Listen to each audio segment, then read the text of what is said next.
Hello and welcome back to the Full Time Ultras. We've just witnessed a thrashing. Liverpool 3, United 0. It was a game of, as you can see, two very different sides. One very happy fan in Riku here, and the other United fan absolutely dejected, was swearing all game.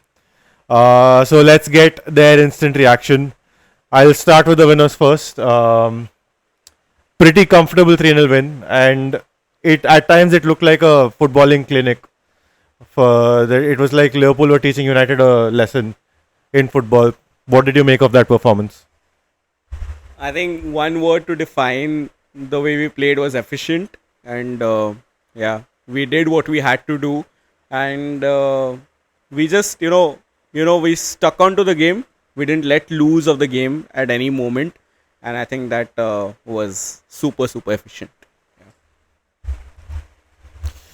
Coming to you, the first two goals, obviously, the main culprit, it cannot be denied, was Casemiro. He had a torrid first half. There was also a moment where he just kind of just lost the ball on the touchline. He was like, "Here, you have it. Go attack." What did you make of his performance in particular and the United performance in general? And also, where do you see his future in this team? So basically, the commentator put it right. Right, like Casemiro was Liverpool's best midfielder, or was best. He was the best player because I think we started off decently well. Both the goals come on the transition, and for us United fans, we're pretty used to it because that's what happened to us last season. The degradation of Casemiro is, you can bloody do a thesis on it, right? Because we've been calling for it. He was one of our. As a midfielder, we wanted him to be the first person to be out of the door. Yeah. But even even clubs in Saudi understood how bad he is, and they withdrew their bids because Saudi were always coming for like the players who were ending and who were just on their prime, but they saw what Casemiro was last season and they just got out of the bid. So I think it's basically those two chances where you're building out from the back, and that's why you need a midfielder there who can get the pass out, who could break the press, and that is a basic pass that Casemiro should end up doing. Both instances, both goals. So it's because of him that we lose that first half, and then at 2-0 it's going to be very difficult. His future in the team, he can't, like, I hope now Ugarte coming in will get him off, because Casemiro and Menu against a team like Liverpool, who are so composed, who are so good at the press, it's basically a suicide.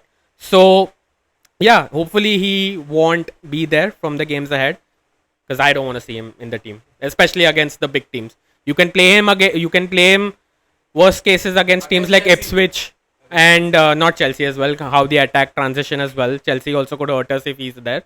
But against teams that are going to sit back more, then Casemiro is kind of useful. But if teams are getting onto you, nah, you can't play him.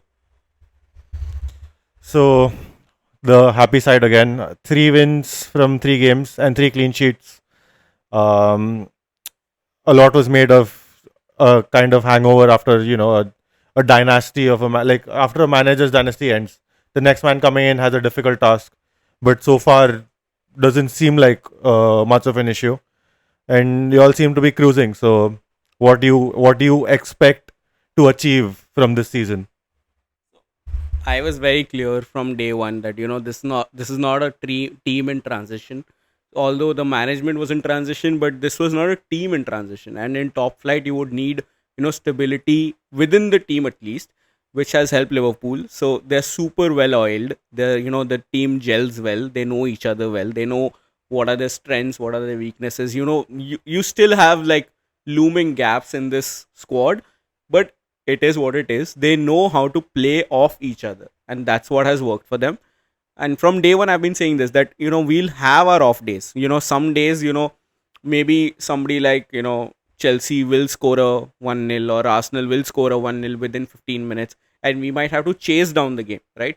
But we still will be chasing that game. There we won't be, the hunger is there.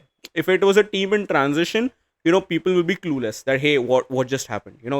It's hit in your face, and and we didn't start well today. We were on the back foot. We were, in a way tough. We were just, figuring out that what is going on. We hadn't, gotten the, foundation strong, but still we knew that, hey, one mistake and we will capitalize on it. And that's the way Liverpool has been playing for I wouldn't say the last 3 games, I would say the last 6 months.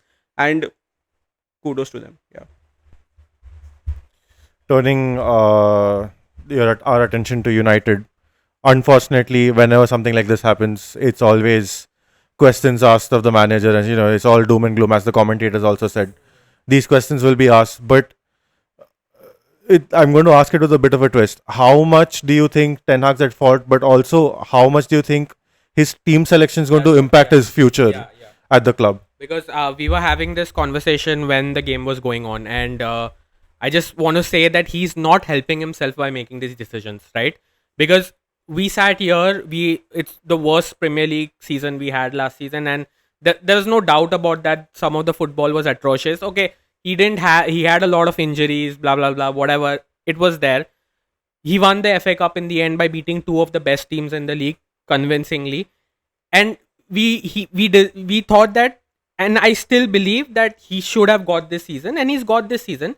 It's still not doom and gloom, right? Because 3 teams are Arsenal ended up dropping points, but I'm not categorizing United on the level of Arsenal, Liverpool, and City. These 3 teams are way ahead of the pack in comparison to all the other teams.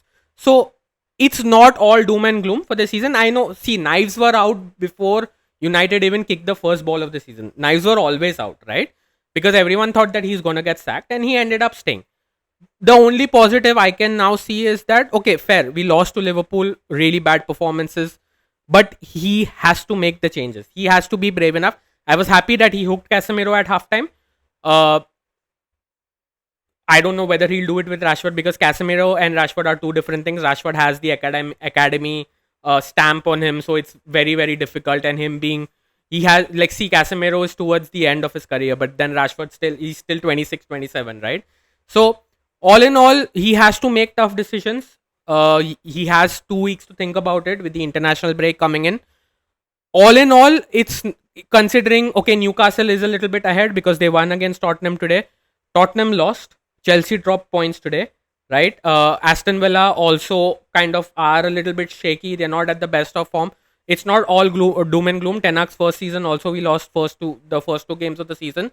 Post the international break, we started our momentum going, and of course we beat Liverpool in that season, but the momentum started growing. So it's not all lost, and plus Ugarte to come in as well. So he has to learn from his mistakes, because if he keeps picking this team, I, being here as one of the biggest Ten Hag inners, I'll start having doubts, right? I'll start having doubts about what this guy is doing, because it's basically he's getting himself sacked if he's making such decisions. It's not going to work. Well, that's it from us. We watched a game of 2 very different sides, as you can see, with the 2 varying moods. It's very tough to come on after a defeat, but yeah. Credit to you for showing up. And we'll get into the finer details of this fixture, obviously, in our weekly episode. But for now, this is it from us. Thank you.